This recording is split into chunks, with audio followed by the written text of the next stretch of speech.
Welcome to the Author's Den, a place where we encourage reading and writing, a place where you can meet authors and book illustrators, a place to get your questions answered about writing, publishing, and promoting your book.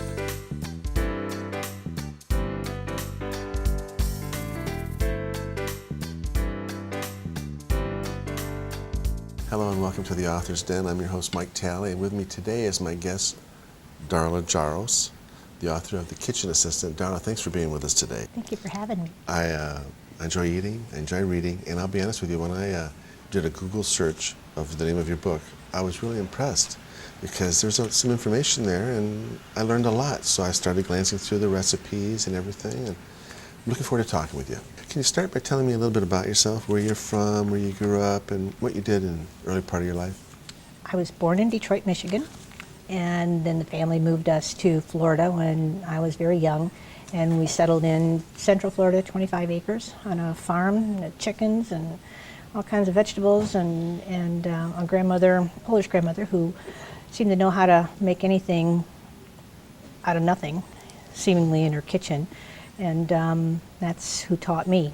And then when I was 12, I moved back to Michigan with my mother, whose other family is the Cherokee Indian side of the family. So then I learned about all the spices and their multiple uses, and again, more food information, and I've stuck here in Michigan. I currently reside in Waterford, Michigan, and like Michigan.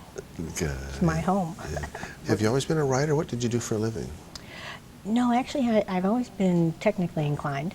So I got my degree in an associate in electrical engineering, and IBM hired me and trained me on all their systems, and Siemens trained me on all their telecommunication systems. So in '91, I kind of started my own telecommunications business called QCOM, and have been doing that until probably April of 2007. And I started to phase out the maintenance, and I still have it, although I don't do much with it, except for maybe use the extra computers to store coupons and recipes and tips from, my travels and my garage sailing and all of these family information, and including the recipes and tips that they've given me through the years. Any other jobs that you'd like to tell us about? Actually, I do fly. I'm a flight attendant part-time. I fly for Delta Airlines, and you've done a few different things, though, haven't you? Yes, at this point in life, I guess in 2007, I wanted to see the world before I leave it. Talk to me about your earliest memories of reading. What do you remember? Do you remember any authors or books? Gosh, as a child, I think I read Black Beauty, all the Nancy Drew mysteries. Loved all those stories. Huckleberry Finn, anything that was adventurous, anything that's suspenseful. I loved To Kill a Mockingbird. That was great. So I read those kind of stories, and those were all required reading for high school, but I enjoyed that. And you had a book inside you. Talk some more about how this book came about. I didn't think I had a book inside me. All I wanted was to salvage all this information that I used to help me through some really tough times, raising my 3 children by myself on a single income. And they were all actually during high school and home economic classes, I was given this, my mother went garage sailing and got this old cookbook, which honestly I never used a recipe out of it because it was so complex and so many different ingredients per each recipe. It just really wasn't relevant to me as a 26-year-old raising 3 small children. So I started to, use that book that my mother, she picked it up for me when I was 15, when I first started my home ec classes, because I'd come home for those classes and I'd make all those recipes and bring in all those tips and all the grocery shopping tips that the teacher would tell us at 15, and I was just so excited to share them with my mom. And the teacher back then used to project what the price of sugar would be, the price of flour, and all these different things. And I go home and I tell my mom, and she'd go, "Oh yeah, right," like most parents do. But just make that apple fritter recipe, or just make those crepes, those apple crepes. Let me just stay with those. Don't give me all the particulars about all the the food tips and so forth. So I just write them down and stuck them in this old cookbook that she had picked up, and when I found myself a single mom at 26, I looked at this cookbook. It's like, oh my gosh, so I started flipping through, and I find all these recipes and all these tips and all this information from my home ec class, and then I'd call my grandma, and my Polish grandma in Florida, and say, hey, what can I do here? What can I've just got this in my cupboard. What can I make? And so then I'd write down everything, and as I said, 2004. When I looked at this book, it's held together by rubber bands. It's been through probably 7, 8, 10 moves, but I always drag this book with me, and I figured that I needed to salvage this information, because when I leave this planet, the children are not going to know what to do with all this information. They're not going to be able to read my writing from the time I was 15 years old. So I took one of these laptops and I started just organizing all the information. And it was really just a copy for each one of my children. It was all I intended to make. And it sat on my table from 2004 until 2008. And I thought everybody who came to my house, it was all over my kitchen table, and everyone who came over said, I want a copy, I want a copy. And I thought, I'm going to go broke in printer ink, so let's just see if somebody wants to, publish this for me. So I did. I sent it out to 2 publishers, and one was a local person in Ann Arbor, because I'm all about giving my local Michiganders business. And the other one was to Tate Publishing. And so I thought, all right, I got up the next day, researched them. I could send them my manuscript online, and 4 weeks later they called me, said they loved the content, loved the concept, and 15 months later we turned it from a little Word doc into this beautiful book that's now, everywhere. Barnes & Nobles, Amazon.com, Borders and Books, Costco's now carrying it nationwide. Boy, you must be thrilled. Amazon Kindle, which I guess only holds like 500 to 700 titles. You sound pretty surprised. I am. I'm shocked. It's surreal at this point, You had recipes, you had formulas and stuff like that. But when I look at the book, there's some packaging involved. You have a foreword and some anecdotes in there. Did you have any suggestions or help with that? Your publisher tells you what they want, and I just kind of throw it out there and put together what I think I want to say, and what I want to convey to whoever reads the book. And then the editing department at Tate Publishing just they go through it, and pretty much they've kept all the content, so all the words in there are mine. Let's talk about publishing your book. Okay. How do you feel about that? What's the relationship with the publisher like? What have they done? The publishing company is a great company. I guess they're huge, in their industry. Again, when it's your project, you tend to be, I guess I went into the irate author mode a couple of times. What were your concerns? Well, the visual of the book. I wanted something similar to the Betty Crocker, and I think that the kitchen assistant, this little chubby chef with the mustache, is someone who appeals to everyone, regardless of whether you're a single dad or a single mom, or to working parents. It's a book that you can have sitting on your counter, and no, your girlfriend's not going to be offended because you've got some sexy little gal on the front who's trying to teach you how to cook. You've got some generic little chubby chef with a mustache that's going to teach you, all the basics around the kitchen, the basics to make a meal for yourself, and no one's going to be offended. And I'd have to say there's like 14 people that work with me on this book. You have your acquisition editor, then you have your conceptual editor who develops the concept inside. And she was the one who told me how to formulate and organize the information in there. And I took their direction quite well, but on some of the things I was a little bit adamant about, and that's in regards to the verbiage. I want everyone to read everything that I write. It's like a story problem. Some of the information is about foods, or about even packaged foods that you can buy, that you can twist and turn and manipulate into a great meal. And a lot of this information they wanted me to pull out and put it into a separate recipe. I want people to read what I've written and expect there to be some more great information within those words. To kind of follow the process too? Is that what Exactly. so it sounds like you were insistent then. I was, and they've given me everything that I've asked for. Great. You know, right down to the color, the photos. I think it kind of works. Yes. You know, a side note here, I was talking to another author, and he led me to believe that cookbooks are the fastest selling genre of books. Have you heard this? No, I've heard that they are the hardest book to write. Oh, well, let's talk a little bit about the contents of the book. There were a couple chapters that really got me curious. Okay. And one of the chapters in your book is called A Shoestring Budget. Can you talk about that, what that means to you? It's the bare bones budget. It's buying the things that you know will last you at least for a month. Staple items. No, wait. No, when you said staple, There we go. I mean, you know, can you describe exactly what you mean? A staple is a homonym in the English language, which means that it's the word that's spelled the same, looks the same, but has two distinct different meanings. And yes, a staple is that little metal clip that holds papers together for everyone who's, you know, curious. But it also, way back in the day, was food items that had a long shelf life, readily available, and food that could basically stretch your kitchen budget. Can you describe what some of those items might be? Flour, sugar or maple syrup, whatever sweetener, vinegar, milk, eggs, cornmeal, spices, salt, pepper,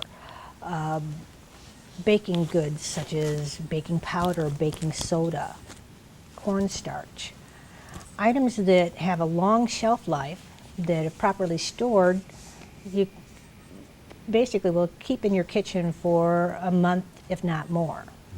And long before the grocery stores ever started selling the pre-made, pre-mixed, pre-measured, you know, foods that we enjoy today, all they had were grains and flours and meals, corn meals, and sugars, whether it was in the raw form, unlike the refined sugar that we have now. Does this fit in with the concept of back to basics as well? That was another chapter in your book. Exactly. Most of the recipes in there, I give you these back to basics staple foods that will allow you to make a meal for your family when the cupboards look bare and the refrigerator looks empty. As long as you have these staple foods in your cupboard, every recipe that's in the Kitchen Assistant utilizes at least one, if not more, of all of those staple foods lists that I give you at the very beginning. So if you spend about $100 a month and you outfit your kitchen with those staple foods, all you need to do is reference the Kitchen Assistant and look for a recipe in there to make a breakfast, lunch, or a dinner, and you've got a meal for your family. I was raised on that farm in Central Florida. The vegetable that we probably had the most of and that was always on our table was some sort of squash, whether it was the butternut squash, the acorn squash, that spaghetti squash. And in the next edition of the Kitchen Assistant, I've got some great spaghetti squash recipes that, you know, are to die for. But I had to at least draw the line and get this book out there, which is why it doesn't have as many recipes in it right now. It has a lot of basic information about what it takes to outfit your kitchen in order to make a simple meal on a low budget. My wife asked me to ask you a couple questions.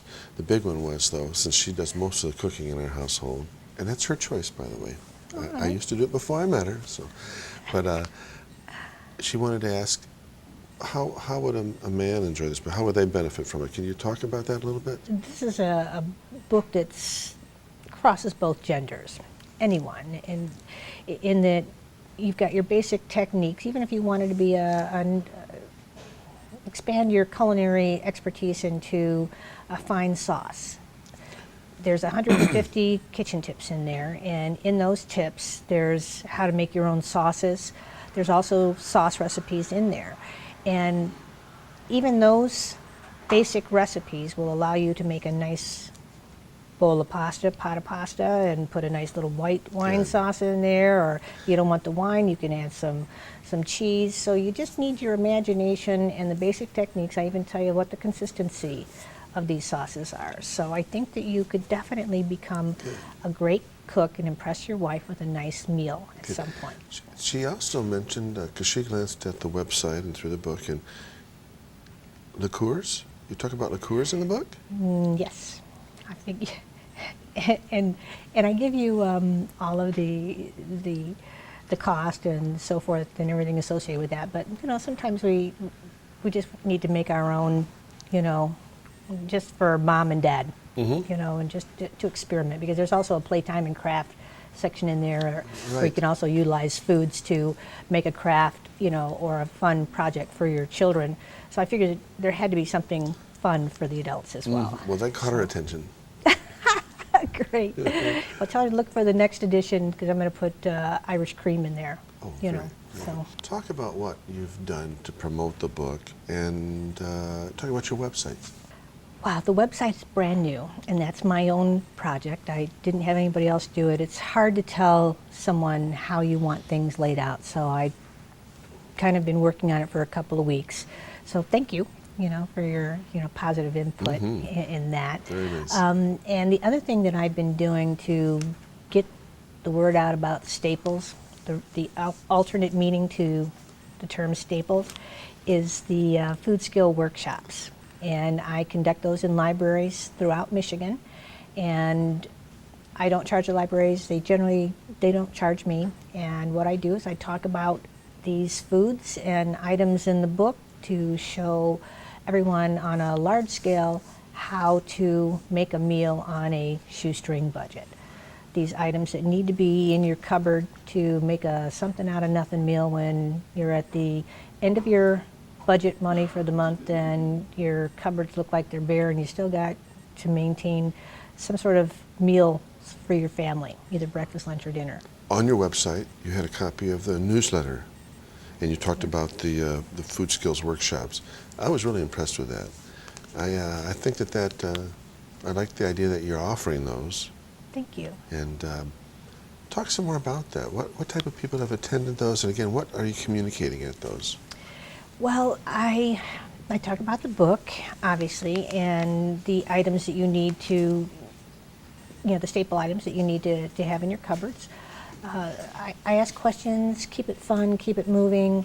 But the questions that I ask the most are, what room do you think is the most expensive room in a home? That's the first question that I kind of open up the workshops with, because I need to know exactly where people are coming from, what they deem as expensive. And you know what the number one answer is? Even the little children, and you ask the age group, they're all ages. They're from their 20s, on up to well over 50. And that's a good age, by the way. But the very question, the answer to this question is the living room. The living room. And I go, okay, so why the living room? And they said, because the appliances, the flat screen TVs are so expensive, the couches and the chairs are so expensive. And I go, okay, anybody else? So then, they finally, they get around maybe to the bedroom, because the bedroom, but it's all around furniture. And when they mention the kitchen, they'll say, oh, because the appliances are so expensive. I'm just amazed, because, no one really hits on the fact that food is something that you buy every week, every day, every other day. If you've got a family of 4, you've got small children, you're buying milk every other day, because that milk is gone. So you're back at the store, and when you go to the store and you buy that milk, you're also buying something else. So food chips away at your budget every single day, every single week, every single month, perpetually, daily, weekly, monthly. It sounds like this is something that we take for granted. Exactly. And when I kind of bring it up to them that when you buy that plasma TV, or when you buy that furniture, either in a bedroom, living room, or kitchen, those appliances, you either pay those off, buy them cash, or you pay them off on time, but eventually they're paid off, so then you have the luxury of just using them. Right. Whereas in the kitchen, The only thing that you don't have the luxury of is how you spend your money on that food. And that's spent every day. And if you don't have a handle on it, and you don't really if you're not consciously aware of it, then you don't have the money to take your kids on those extra little outings. You don't have the money to put your children in those extra little school activities, or even the pictures, the school pictures that they take. Right. So maximizing your money in the kitchen is the one room in the house, which to me is the most expensive room in the house, always has been and always will be, that you can manage that budget with the kitchen assistant's help. And that's why I called it the kitchen assistant. It's the one room in the house that you can control your expenses and save a little bit of extra money to throw towards those extracurricular activities for your children, an extra outing, or even buy some extra flour and do the playtime and craft thing, in the book. It sounds to me like you've had fun cooking. You have to have fun with it. You can't make it a chore or a project, because it's something you have to do every day. And if you're raising a family by yourself, then you definitely have to get in the kitchen and get your hands into it and make those meals for your family, because that is the most economical way to raise your family, especially in these tough times. Well, with that in mind, and people suffering so much, not having enough money to go around and that, is there any recipes that come right to the top that you would suggest people consider? Absolutely. Squash. One of the things that I love about Michigan is, 4 seasons, obviously, but we have the numerous access to all of these fruits and vegetables, from little stands to, farmers market to, our downtown market, and these are great times to store those fruits and vegetables. And you don't have to know how to can in order to do that. There's 150 tips in the book that will show you how to freeze these items. And one of the things that I do is I take butternut squash, bake it, take it out, put it in a flat baggie, and there's a butternut gnocchi in there, which is just a little dumpling, and the children will love it. And all it is flour with a little bit of nutmeg, a little bit of salt maybe, and this mashed butternut squash. And you just make it into a dough, so the dough is not tacky, and the recipe's explained in there, and then you roll it out into a long little cigar and cut it into little pieces, throw it into salted boiling water, and serve it with some of I have a white wine sauce in there, but you don't have to add the wine for the little ones, just to make it a nice little white sauce, or add some grated cheese in there if you've got some of that left over. Put it over the gnocchi, and you've got 2 ingredients plus a couple of spices, and It didn't you've cost got a very meal. much. It makes, I think, 100 little pieces of gnocchi with 1 butternut squash and a couple cups of flour. And you can definitely feed your families, freeze the rest of it. Those are the kind, and it works with any kind of squash. If there's someone who's a vegetarian, can they take advantage of this book? Absolutely, absolutely. There's only a couple of recipes. I don't cook a whole lot with meat myself, because especially in the summertime with all these fresh fruits and vegetables available, I pig out on those. But definitely, in any of the recipes, you don't have to add meat. I think I do have a pot roast recipe in there, because you can use the drippings to make your own Yorkshire bread pudding, which is just so simple, and a great meal. Especially, I used to do pot roast on a Sunday, because there'd be leftovers for the one meal during the rest of the week. So when you plan your meals, and that goes back to that shoestring and a prayer budget, when you go to the grocery store and you're sticking to this list of staple foods that I've given you, also create yourself a weekly meal plan. And sticking to a weekly meal plan will also allow you to not only budget your money, but it'll also give you an idea, so you're not trying to figure out last minute what to make for your family. Again, you're getting back to a healthier way of cooking, plus you're saving money, plus you're saving, extra money for other items that, can benefit your family. Whether it's health care or gas or Exactly. bus fare or whatever. Exactly. Times are tough. If someone wanted to find out more about you or the book, where can they find it? Where can they find out information related to the book? The book's available at Borders and Books, Barnes and Nobles, Amazon, US and Japan, any virtual bookstore online.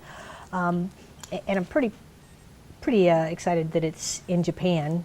And the only reason it's there is because of all the metric conversions. And it allows anyone to save time and money in their kitchen and transpose these recipes from the US to the metric system. It's reached out everywhere, hasn't it? It's getting there. It hasn't quite been out a year yet. It was out September 8th of 2009, and we're still growing. We're still going. So I'm happy about that. Can you talk about your family's involvement in the book, or their support, any of that? My kids were great growing up, and that's why, when I talk about, even though times were tough, they didn't know times were tough with us. They didn't realize that I was on that shoestring and a prayer budget. They didn't realize that, I had to, when we were having spaghetti on Wednesdays, it was because that was part of that mealtime budget. They didn't know that, the pot roast on Sunday was going to last and carry over to another meal, and, I had everything all budgeted down. But they just knew that we had a good time, and during those times I would have them help me make, the butternut gnocchi, or I'd have them, those little canned biscuits were really cheap. You could pick them up for like 35 cents for a packet of 4 back in that, in the 80s. And they're still relatively cheap today, and we make homemade donuts out of those. Take the cap from a milk gallon and cut the donuts, and then we'd fry them in the oil, and then it was my kids' job to either dust them with the powdered sugar, or my son had his own little recipe for cinnamon and sugar that he'd sprinkle on there, and that was kind of like, we'd do things like that. So I'd involve them in the kitchen and have them make the meals, or sometimes we'd have pork chops if I could afford pork chops, and they would bread the pork chops of whatever I had, whether it's cornmeal and flour, to bread them.